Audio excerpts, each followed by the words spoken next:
As we start thinking about how we can use Arnold renderer in Maya to render out images, let's first look at what a rendered image looks like and then discuss why we need to create different render layers and what those render layers mean.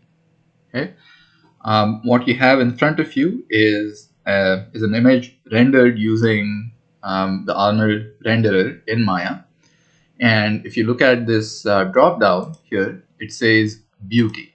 Now, once you set up the render layers, you'll see different, or you will see a longer list under this drop down.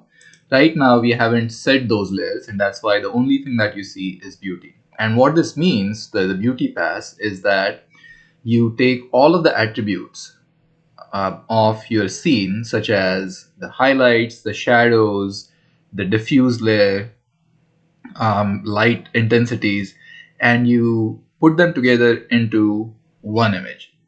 Now, there is nothing wrong with exporting an image that's all integrated, or different render passes are integrated into one, which is the beauty pass. However, if you want greater control over different attributes of this image, such as the highlight or the intensity of the light, and you want to change those attributes without affecting anything else. For example, if you want to reduce the intensity of this highlight without affecting the overall intensity, light intensity or illumination of this scene, you need to have the highlight extracted and separated from the rest of the scene. Otherwise, when you reduce the brightness of the highlight, let's say in Photoshop, it will reduce the overall illumination in this scene. And that's the reason why we create different render layers. So the term render layers here refers to the process through which you can take an image and then you can separate out different attributes of that image so that you can either take it to Premiere or take it to Photoshop and selectively modify those attributes without affecting anything else. Okay, I'm going to exit out of this. Eventually, we'll return to this window. But before we get to that point, I want to show you how the scene is set up, and then we'll start working on setting up the render layers. If you go to the panels drop down in the viewport, under perspective, you'll see that there are two options. So there's the PERSP perspective, and then camera one. So perspective is your default view usually that you can rotate to look at an object or a number of objects from different angles. And then in that scene, in the perspective view, you will also notice that there's a camera which is aimed at these two objects. You also have a light that's controlling the illumination in this scene. So either you can look at the scene from the perspective view, or you can look at it through the camera. And when you render out an image or your render passes, you can decide if you want to render it out from the perspective view or from the camera view. In this demo, I'm going to export the images from the camera view. Okay, and you can switch back to the previous view by going to the panels drop down, go to perspective, and then select camera one, and that will take you back to this view. Okay, now first of all, let's look at some of the Arnold settings, because before we do anything with our render layers, we need to look at a couple of settings and change them. So let's go to Windows and then rendering editors, and then go to render settings. And here you'll see by default right now it's the Arnold renderer. So you have some common properties, then you have the Arnold renderer properties that will change, and then eventually as we begin to set up render layers, we'll work with AOVs or arbitrary output values, or in other words, render layers. Okay, we'll get to that just in a minute. So let's look at some of the common properties. Up here, we want to make sure that we change the image size to what we want. Now, currently it's set to HD 540. That's because I don't want the image to be too large, and I don't want it to take a long time to render. That's the reason why I've downgraded the image size. Other than that, I'm not going to change anything in this tab. Then let's go to Arnold renderer and see if we need to change anything here. Later on, we may want to change the camera AA value, but right now we can leave it the way it is. Now there are a couple of things that we have to look at before we start setting up the render layers. So I'm going to exit the camera view right here because I want to have access to the light. And if I move the camera as I'm in the camera view, it will change the location of the camera. I don't want that to happen, so I want to exit the camera view by going to perspective and select on the light. Now you'll notice that this is not the standard light that you get in Maya. So if you go to, let's say, create and then lights and select one of these lights, those are the default lights that you get in Maya. But since we are using the Arnold renderer, I thought that it would be appropriate to use the Arnold lights so that there isn't any mismatch between what the lights are doing and how Arnold is processing the intensity, light intensity, and other attributes. So if you want to create an AI light or Arnold light, you can click on the Arnold tab right here and then create one of these, or click on one of these icons to create a light. I selected the first icon, and that allowed me to create an area light.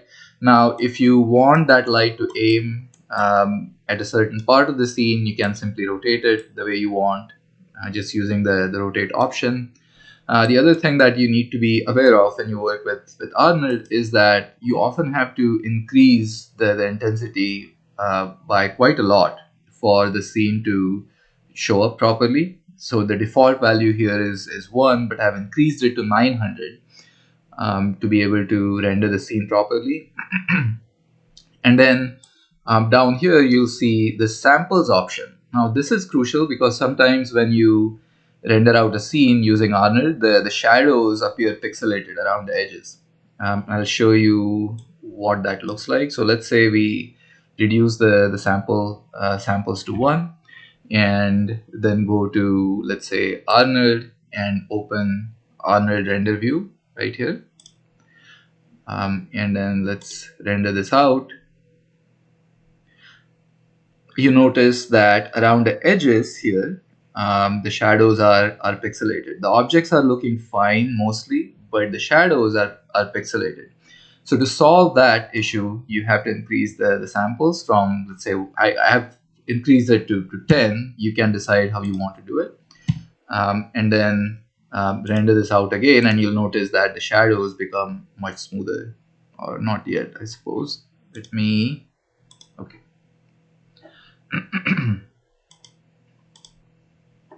And then render this out again, and you begin to see that the shadows or the edges are not as pixelated. Okay, so that's something to keep in mind before you start setting the render layers. Okay. All right. So now that some of these basic settings are out of our way, let's look at how we can set up render layers. Now to set up render layers, you have to go to AOV's tab right here, and you'll notice that it's split into two parts. On the left, you have all the different possible render passes that you can create using Arnold. Okay. So for example, you have RGBA, which controls illumination. You got Z depth, which controls depth of field. You have diffuse layer, something that will work on emission, is used for glowing objects. Specular for highlights and metallic surfaces. So you'll see lots of different attributes. Transmission is used for transparent objects. We won't be using all of these different attributes. We will be using RGBA to begin with. So I'm going to actually, before I create the RGBA render pass, I want to show you something else here. So when you select the light and scroll down, you will notice that there is this AOV light group option. This allows you to name your lights so that you can identify. If you have multiple lights, I just have one light, but if you have 3 or more lights, you can name them right here, and then include all of those AOV light groups into the RGBA render pass. So I'm deleting it because by default you won't have a name here. Okay. So let's go ahead and first add our RGBA by clicking on the RGBA attribute, and then clicking on the 2 arrows pointing to the right, which will transfer it to the active AOVs. Okay, so let's go to that. So now we have RGBA right here. I want to make sure that before I do anything with this render pass, I want to name this light. So I'm going to select this light, once again go to that field, and by default it's blank. So I want to name it. I'm going to call it main. You can, if you're using a 3-point lighting scheme, you could name them respectively, like key light, fill light, and rim light, but we are just using one for now. So I'm going to call it main and hit enter. And then I want to select RGBA right here, and then check this option. So if you have more than one light, you want to check this option so that all of those lights are included in your render passes. Okay, so I'm going to select this one, and then let's add a few more render passes or attributes. So I'm going to select the next one right here, that's Z depth. That will control how the objects blur when they fall beyond the focal length, or the range within which the objects appear in focus, and that will create depth of field in the scene. So I'm going to select Z right here and hit the 2 arrows. Let's go down and see if we can add some other render passes right here. So let's add diffuse. So that's going to capture the base color. Add that. And I'm also going to select specular. All right. Now, one frequently used render attribute or render pass is AO, or ambient occlusion, but it's not listed in this list. Okay, so what we need to do to be able to add an AO pass is create a custom attribute and then attach it to a specific shader using Arnold. Now, if you're not familiar with the term AO or ambient occlusion, let me explain briefly. So ambient occlusion pass is going to look at all the areas where, due to either a contact between two different objects or because of the remoteness of a certain region, you may have darker areas, right? So when this object, or where this object touches the base, you may not have the light rays reaching, right? And so in that area, you'll have darker shadows, a darker edge at the contact point. So ambient occlusion adds more depth to the scene by darkening those contact areas or specific areas where the light doesn't reach, and that adds more depth, that adds more contrast, makes the scene appear more realistic, gives the objects physical presence, and that's the reason why we need to have an AO pass. And since we don't have it in the list, we are going to create a custom render pass by clicking on add custom. So I'm going to click on add custom and then um, give it a name. So I'm going to say AO and then say create. Okay. Now, just because you call it AO, it doesn't mean that Maya or Arnold knows what to do with it. And that's where we need to connect this render pass to a shader. So if you click on AO and then look at the main tab right here, under that you'll find a checkered box under custom AOV. So click on that. Then go to Arnold, and under here you should be able to find AI. So hold on, AI ambient occlusion. So if you don't see it in the list, you can start typing in the search field, and then Maya will remove all the other shaders and show you the one that you're looking for if there is a match. So I'm going to click on that, and now we have our AO shader attached to our render pass. Okay. So once we set up our render layers, now we are ready to go ahead and render out this image. There are many more steps involved, and I'm going to go step by step, module by module, so that you get a sense of how it is all put together. So now that we have the render layer set up, let's go to Windows, or rather Arnold, and then open Arnold render view. Okay. So here this is the previously rendered image. We want to make sure that we have the camera shape 1 selected. Under beauty, you're not going to see anything because we haven't rendered out our render layers yet. So we select camera shape 1 and then start rendering this. Okay, so it will render the scene from the chosen camera. It's not going to render it from the perspective view. Okay, it will take a minute for it to render.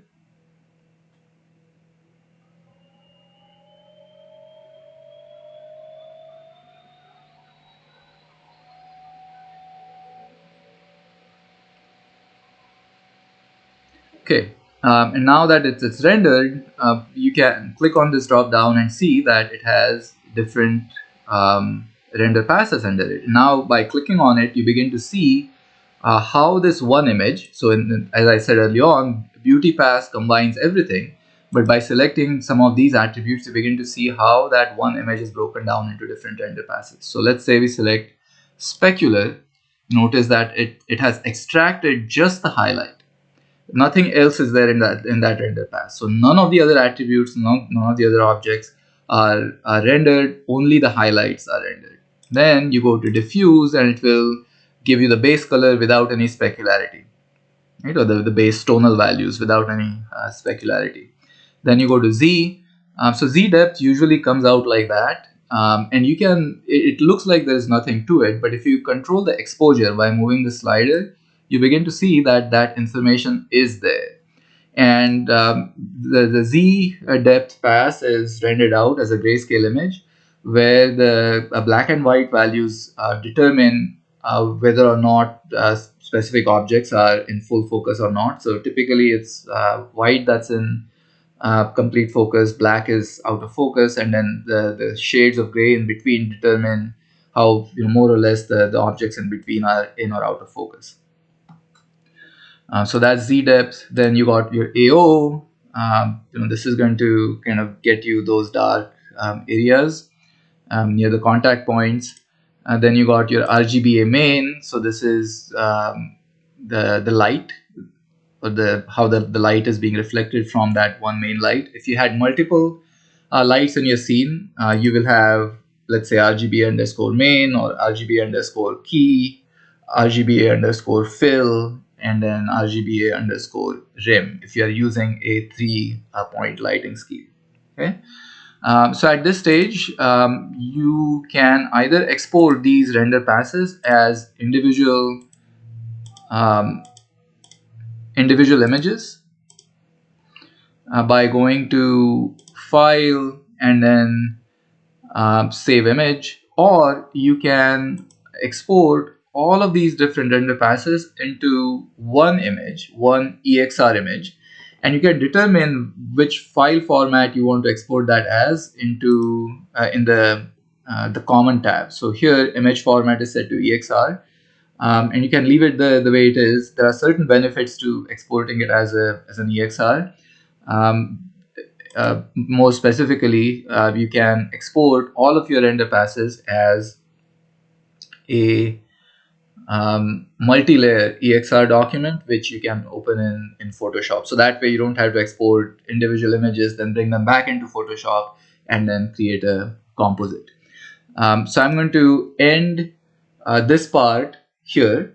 In the next part, we will look at how to, first of all, how to install a plugin for Photoshop, an EXR plugin that allows you to open a multi-layered EXR image. And then we are going to go through each of the different render passes in Photoshop and see how we can change the blend modes for those different layers, so that not only do they come together to form a complete image, but also allows you more control over how some of these attributes appear. So you can change the intensity of the highlight, for example, or you can increase the intensity of the light source.